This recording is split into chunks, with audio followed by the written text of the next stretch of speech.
বাফুফের কাছে 10 জনের short list, আর এই 10 জনের ভিড়ে সবচেয়ে উজ্জ্বল নামটি হলো ক্রিস কোলম্যান। সূত্র বলছে ওয়েলসের এই কিংবদন্তি হামজাদের কোচের দৌড়ে সবার চেয়ে এগিয়ে। ক্রিস কোলম্যান নামটা শুনলেই ইউরোপের ফুটবল মহলে একটাই ছবি ভেসে ওঠে। 2016 সালের ইউরো চ্যাম্পিয়নশিপ সেমিফাইনালের মাঠ, লাল জার্সিতে গ্যারেথ বেইল আর অ্যারন রামসিকে নিয়ে গোটা ইউরোপকে তাক লাগিয়ে দিয়েছিলেন এই ওয়েলশম্যান। টানা 58 বছর পর ওয়েলসকে কোনো বড় টুর্নামেন্টে নিয়ে গিয়েছিলেন তিনি, এবং শুধু নিয়ে গিয়েই থামেননি, ফিফা র্যাঙ্কিংয়ে দলকে টেনে তুলেছিলেন 8 নম্বরে। ওয়েলশ ফুটবলের ইতিহাসে এটি রীতিমতো সোনালী অধ্যায়। ইউএফা প্রো লাইসেন্সধারী এই কোচ এখন বাংলাদেশের ফুটবলের দিকে হাত বাড়াতে চান।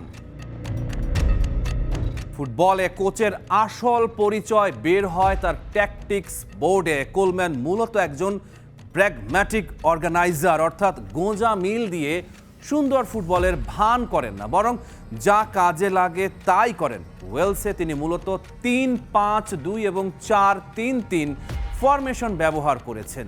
তার কৌশলের দুটো মূল স্তম্ভ ছিল সেট পিস এবং র্যাপিড ট্রানজিশন, অর্থাৎ কর্নার, ফ্রি কিক থেকে গোলের সুযোগ তৈরি করা আর রক্ষণ থেকে দ্রুত আক্রমণে চলে যাওয়া।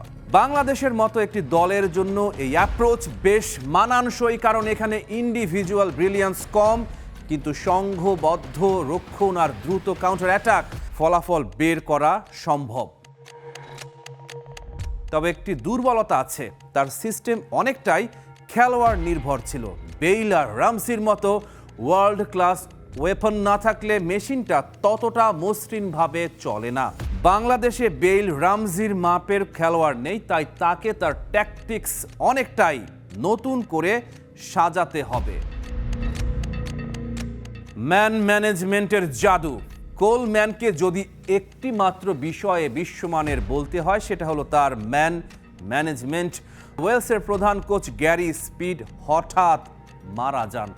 গোটা দল তখন মাঠের মাঝখানে দাঁড়িয়ে থাকা এক হতভম্ব একাদশ। শোকের এই ঘোর কাটিয়ে দলকে এক করা ছিল মাঠের সবচেয়ে কঠিন ম্যাচের চেয়েও বড় চ্যালেঞ্জ।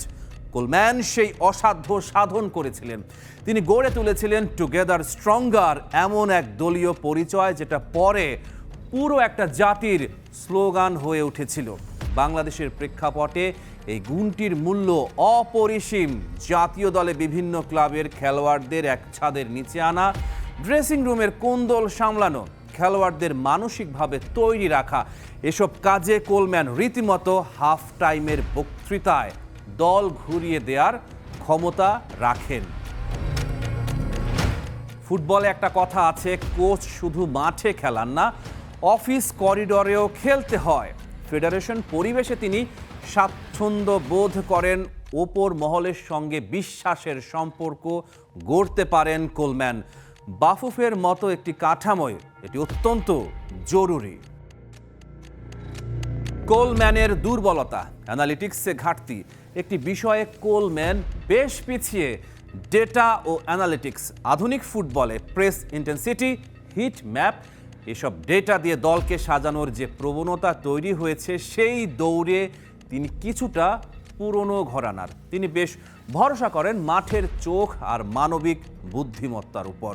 তবে বাংলাদেশের বর্তমান পরিকাঠামোর কথা মাথায় রাখলে এটি হয়তো এখনই বড় সমস্যা নয়। ডেটা অ্যানালিটিক্স টিম গড়তে সময় লাগবে। আপাতত দরকার একজন কোচ যিনি খেলোয়াড়দের এক সুতোয় গাঁথতে পারবেন এবং মাঠে একটা সিস্টেম দাঁড় করাতে পারবেন। হামজা সমিতিদের সম্ভাব্য হেড কোচ হিসেবে কোলম্যানের পাশাপাশি আলোচনায় আরও 4টা নাম।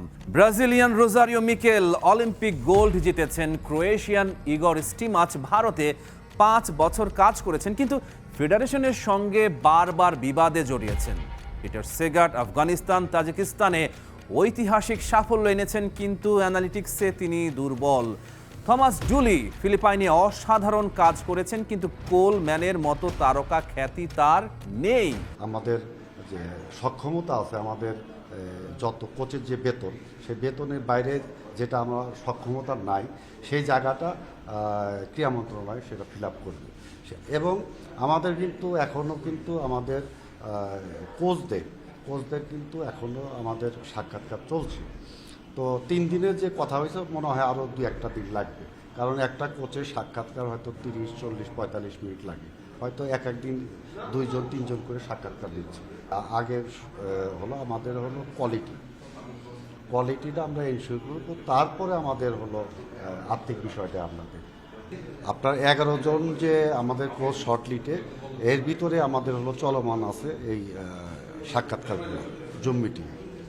আমাদের রোজারিও মিশেল যে আছে, উনি 25 কি 30 হাজার ডলার চেয়েছে। বাংলাদেশের ফুটবল এখন যে জায়গায় দাঁড়িয়ে আছে সেখান থেকে উঠে আসতে হলে দরকার একজন কোচ যিনি দলকে মানসিকভাবে ঐক্যবদ্ধ করতে পারবেন, একটি কার্যকর কৌশল দিতে পারবেন।